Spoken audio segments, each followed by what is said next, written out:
Laqad khalaqnal insana fi ahsani taqwim. Kita ambil dulu kosakata takwim. Karena ini menjadi kata kunci sepertinya di ayat ini. Ya, clue-nya kira-kira. Definisi kata takwim dulu secara kosakata. Takwim dalam pengertian bahasa Arabnya nih kita dulu ambil bahwa bermakna qawwama yuqawwimu, meluruskan sesuatu. Firman Allah Subhanahu wa taala di atas merupakan isyarat tentang keistimewaan manusia dari makhluk lain karena diberi akal dan pemahaman. Tegaknya fisik manusia menunjukkan penguasaannya atas semua yang ada di dunia ini. Jadi kelihatannya Ustaz Deden nih, di sini kita coba dalami, makhluk apa yang melangkah, larinya, aktivitas hidupnya dijalankan secara tegak seperti manusia di muka bumi. Kira-kira apa? Sebutkan makhluk yang mayoritas aktivitas kehidupannya dilakukan dengan tidak membungkuk, tidak merangkak, tidak merayap, tidak terbang, tidak loncat, tidak apa lagi? Tidak melayang, tidak mengapung, tapi di darat dia mampu menapak dan tegap jalannya dalam setiap aktivitasnya. Apa kira-kira? Ustadz, kuda yang kaki 4 itu kan tegap terus. Itu posisi kuda, kalau kita hitung-hitung ya manusia juga sebetulnya punya 4 bagian kayak kuda gitu. Tapi kan 2 tangan 2 kaki. Kecuali kalau kuda itu lagi berdiri, istilah rodeo ya. Ya. Coba ini tebak-tebakan sederhana aja dulu, main-main dulu supaya kita memahami kata takwim. Ustaz Deden punya jawaban nggak kira-kira? Membantu pemirsa. Apa yang ya? berjalan dengan 2 kaki dan tegak. Jadi tangannya di atas, soalnya kan kalau hewan tangannya sama dengan kaki, jadi itu bukan berdiri namanya, tengkurap. Tengkurap. Merangkak. Merangkak gitu. Ya. Ya, ini tidak pertanyaan ada sederhana. Selain ada yang disebutkan di ayat ini. Ya. Karena ini yang didefinisikan oleh para ahli tafsir ketika menjelaskan kosakata takwim nih. Dan kita nggak bisa ngarang dulu, saya harus ikut dulu apa kata ahli tafsir, ikut para ulama. Ya, saya nggak boleh langsung ke logika saya. Dan ini etika juga, bukan cuma tajwid yang kita nggak boleh ngarang langsung, tapi tafsir juga nggak boleh langsung ngarang. Harus nyontek dulu sama Rasulullah, nyontek sama sahabat, ya, nyontek sama tabi'in. Jangan belagu, langsung pegang Quran, bahasa Arabnya pas-pasan, langsung pakai filsafatnya. Nabinya nggak diajak, dia pakai bahasa Arabnya sendiri. Ya, kalau kayak gitu ya sama, orang kafir Arab juga banyak kayak begitu menafsirkan Al-Quran karena merasa bisa bahasa Arab, tapi tanpa iman. Nah, di sini masalahnya. Jadi kenapa kita harus melihat Al-Quran dan menafsirkan Al-Quran itu sesuai pandangan Rasul dulu? Karena ada unsur iman. Bayangkan kalau Anda jadi orang Mesir tapi agama Anda Kristen Ortodoks, atau Anda orang Suriah, agama Anda adalah Kristen Ortodoks. Bayangkan dulu Anda Kristen Ortodoks, pandai bahasa Arab, baca Quran.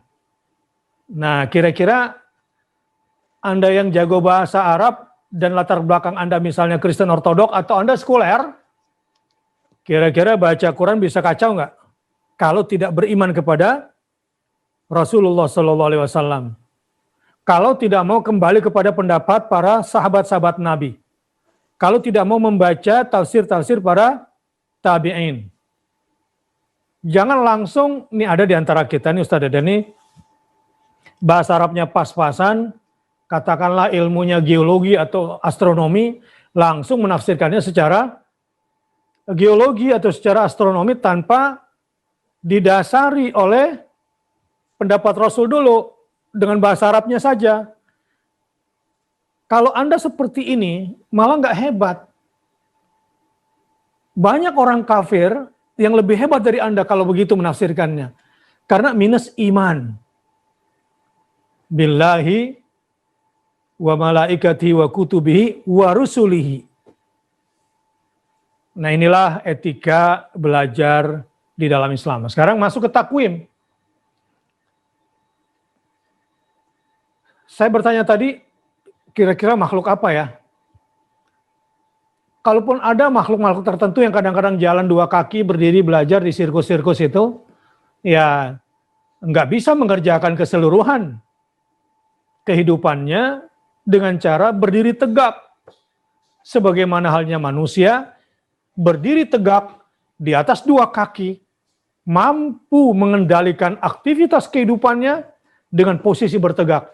Katanya, atas dasar inilah manusia dinilai ahsan, lebih baik secara ciptaan dibanding makhluk lain. Sampai di sini dulu, Ustaz Deden, apa komennya? Tidak ada makhluk yang bentuknya lebih baik, bisa mengerjakan seluruh aktivitasnya dalam keadaan berdiri tegak, tidak merangkak dan tidak membungkuk. Tidak ada, kecuali makhluk yang disebutkan oleh Allah di ayat ini, yaitu al-insan, manusia. Misalnya, kalaupun ada pohon tegak, tapi pohon nggak bisa jalan, nggak bisa menghampiri calon istrinya. Karena pohon mengandalkan pernikahannya, perkawinannya lewat angin, gitu misalnya. Sementara manusia fleksibel. Pohon tegak berdiri, gunung juga tegak berdiri. Apalagi? Selain pohon, gunung, apalagi yang tegak berdiri? Ada yang ditegakkan, tiang listrik. Tapi makhluk-makhluk ini tidak sefleksibel manusia gerakannya gitu. Nah selebihnya sebagian makhluk maka digambarkan sebagai dabbah.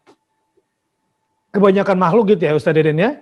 Yeah. Selain kadang manusia juga diwakili dengan kata-kata dabbatun, dawabun, artinya yang melata, yang merayap gitu. Baik. Jadi sekarang kita sudah mengenal kata takwim, di mana manusia diciptakan memang dengan tingkat keseimbangan, fleksibilitasnya, serta efektivitas gerakannya. Di atas dua kaki dia bertumpu, tapi mampu mengendalikan semuanya. Ada hewan harus bertumpu dengan 4 kakinya.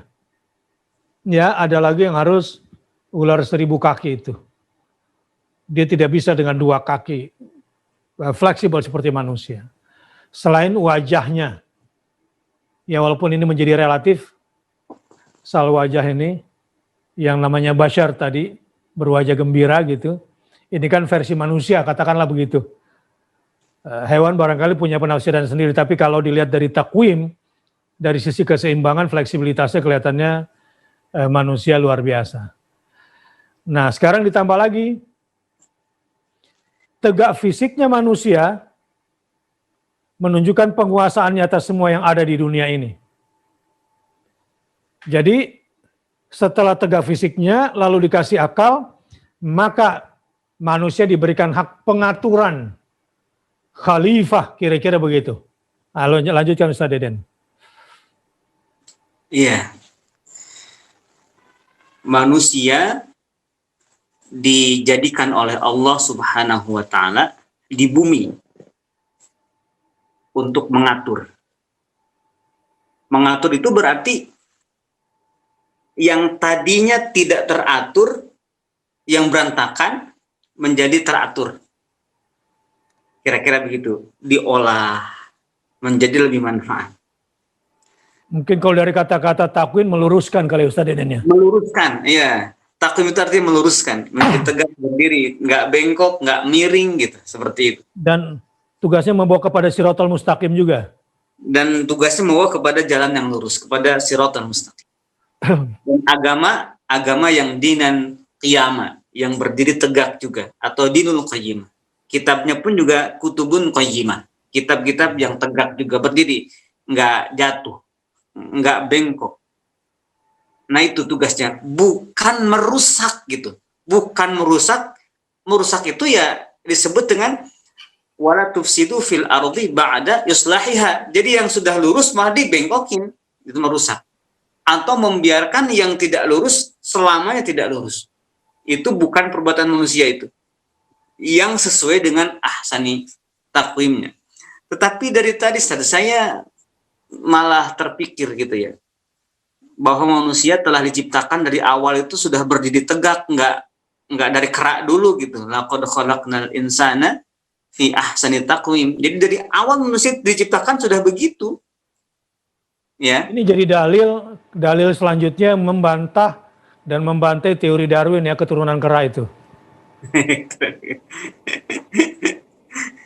Bahwa memang awalnya manusia tidak bisa langsung berdiri, selagi bayi dia merayap, baru merangkak, baru belajar berdiri.